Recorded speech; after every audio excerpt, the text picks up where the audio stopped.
शिरडी जय साईं राम। माँ, बहुत भूख लगी है माँ। कुछ खाने को मिल सकता है क्या? माँ। माँ, लगता है बाहर कोई भिखारी आया है। मैं उसे जाने के लिए कहकर आता हूँ। अरे तू क्यों जाएगा बाहर? वो भूतनी है ना। अरे उसे बुलाना बाहर, इसे भगाने के लिए बोल। ठीक है। लीला, लीला।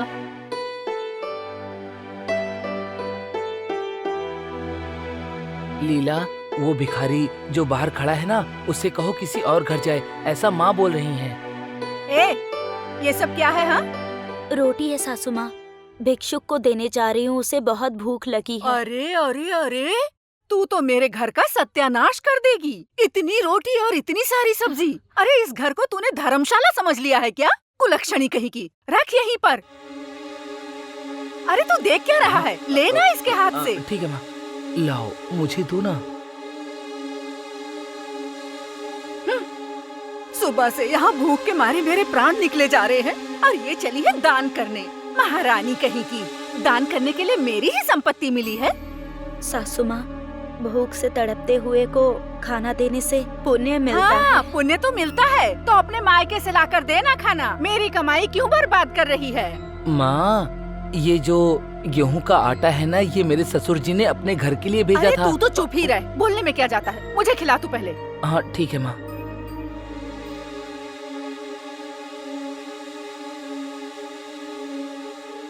माँ, जो पेट भरने तक खाना खाते हैं उन्हें क्या कहते हैं? क्या कहते हैं? उन्हें भूत कहते हैं। ओहो, इसका मतलब मेरी माँ भूत है। मुंह बंद कर अपना।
क्या हुआ?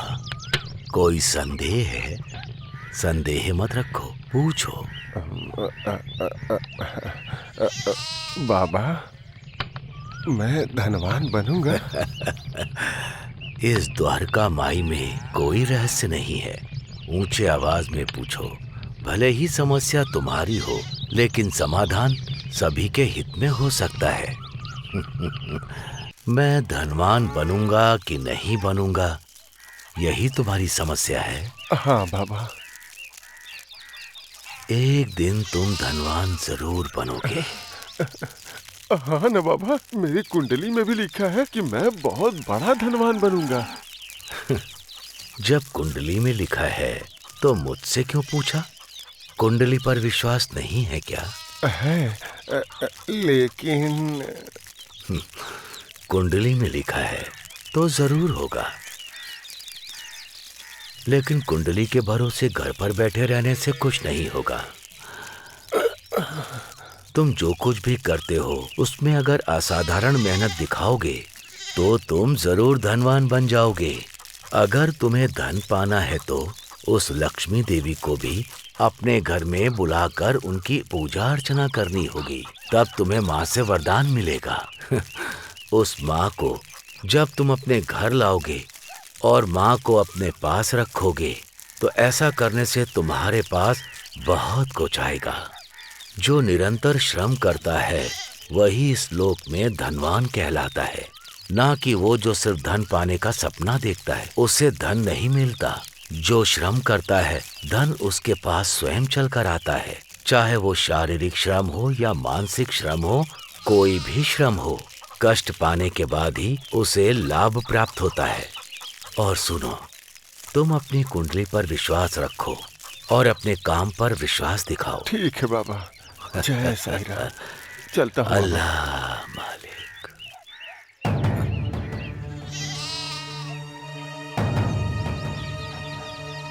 नमस्कार साईं।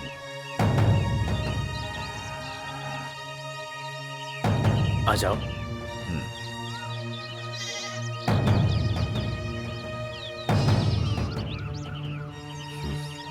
बाबा, ये मेरा श्री गणपति राव दत्तात्रेय सहर्ष मूर्ति है ना? सही कहा ना दत्त? वो यही सोच रहे हो ना कि मुझे तुम्हारा नाम कैसे पता चला? वो गणू, सिर्फ तुम्हारा नाम ही नहीं, तुम क्या करते हो ये भी जानता हूँ। मैं तुम्हारे बारे में सब जानता हूँ। बेचारा नाना तुम्हें मेरे पास बहुत ही कष्ट से लाया है, ये बात मुझे अच्छे से पता है। वो व्याकुल है कि तुम में जो गुण है उसे और प्रभावित कैसे करें, है ना नाना? हाँ बाबा, आपको मैं और क्या ही बताऊं। गणू, तुम में जो है उसे बाहर लाने के लिए असली दास को बाहर लाना होगा। नौकरी से तुम्हें मोह को त्यागना पड़ेगा। हाँ। कुछ ऐसे संदेह जो देखने मात्र से मिटते नहीं, तो क्या तुम्हारा संदेह मिटा है? हाँ, मिट गया बाबा, मिट गया।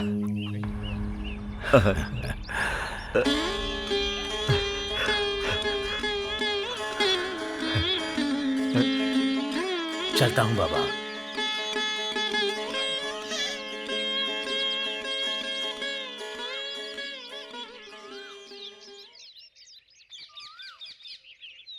अल्लाह मालिक।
मामा जी, क्या हुआ तात्या? तुम इतनी धूप में यहाँ क्यों आए? आपसे मिलने।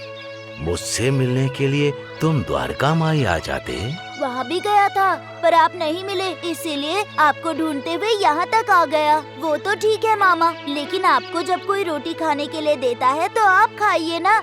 आप अपना खाना इन पक्षियों को क्यों खिला रहे थे? उसमें बहुत सी बातें हैं, तुम्हें बताऊंगा तो तुम समझोगे नहीं। जहाँ तक समझ पाऊंगा वहाँ तक तो समझूंगा, बताइए ना मामा। अभी नहीं बताऊंगा, बाद में आराम से बताऊंगा। कुछ नहीं होगा, बताइए ना। हम जो खाना खाते हैं वो भगवान का स्वरूप है। अन्न भी भगवान है? हाँ। अगर अन्न भगवान है तो वो हमसे बात क्यों नहीं करता? अन्न बात नहीं करता, उस अन्न को प्रसाद के रूप में खाएंगे तो उससे मिलने वाली शक्ति से ही हम बात कर पाते अच्छा, हैं। तो हमें बात करने की शक्ति अन्न से ही मिलती है? हाँ, फिर तो अन्न भगवान है। इसीलिए उस अन्न को भगवान को अर्पित करने के बाद ही खाना चाहिए। तो फिर मामा भगवान को अर्पित किए बिना पक्षियों को क्यों दे रहे थे? पक्षियों में, जानवरों में भी भगवान होते हैं। क्या सच में? हाँ, सुबह होते ही अन्न को भगवान को अर्पित करके फिर अतिथियों को देकर उसके बाद खाना चाहिए। अतिथि मतलब? जो भी भूखा आता है वही हमारा अतिथि है। उन्हें दान में देने के बाद ही हमें ग्रहण करना चाहिए, तभी उस अन्न का फायदा होता है। तो फिर मामा ये पक्षी और जानवर भी अतिथि है क्या? हाँ तात्या, बेजुबान जानवरों की भूख को समझकर और उन्हें अन्न प्रदान करना और अतिथियों को प्रदान करना ये भगवान की सेवा है। अच्छा, तो हमें पहले सामने वाले को खिलाना चाहिए, उसके बाद खुद खाना चाहिए। हाँ, सिर्फ हम ही नहीं, इस लोक में जो भी हो उससे पहले सामने वाले को खिलाने के बाद ही भोजन करना चाहिए। उसे ही हम पुण्य कहते ऐसी हैं। बात है? हाँ, लेकिन मामा सबको अन्न खिलाने के बाद हमारे लिए नहीं बचा तो फिर? जितना है उतना ही देना होगा। और अगर हमारे भोजन करते समय कोई अतिथि नहीं मिला तब? क्यों नहीं मिलेंगे? अगर मन में देने का भाव हो तो सभी मिल जाते हैं। इन्हें देखो, मुझे नहीं मिले क्या? ओह, तो फिर किसी भूखे को खिलाने का मतलब अतिथि को ही खिलाना होता है ना मामा जी?